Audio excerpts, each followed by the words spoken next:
નમસ્કાર. આજે રાજ્ય સરકારે બનાસકાંઠા જિલ્લાનું વિભાજન કરી અલગ થરાદ જિલ્લો બનાવ્યો છે તે બાબતને હું આવકારું છું. પરંતુ મારા મત વિસ્તાર કાંકરેજ તાલુકાને થરાદ જિલ્લામાં જે સમાવેશ કર્યો છે એ બાબતને હું વખોડી કાઢું છું. કારણ કે મારા કાંકરેજ તાલુકાના ખેડૂતો હોય, નાના મોટા વેપારી હોય, એમને પાલનપુર જવું આવવું ખૂબ સહેલું ને સરળ પડે છે.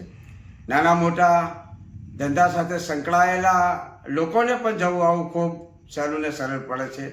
જ્યારે થરાદ જવું ખૂબ જ અટપટું ને અઘરું છે, ત્યારે આ તાલુકાને થરાદમાં સમાવેશ કરી અને જે નિર્ણય લેવામાં આવ્યો છે એ નિર્ણય યોગ્ય નથી. કોઈપણ પ્રકારનું ભૌગોલિક પરિસ્થિતિની તપાસ કર્યા વગર જે નિર્ણયો લીધા છે, હું સરકારને વિનંતી કરું છું કે કાંકરેજ તાલુકાને બનાસકાંઠા જિલ્લામાં જ સમાવેશ કરે એવી મારી વિનંતી છે.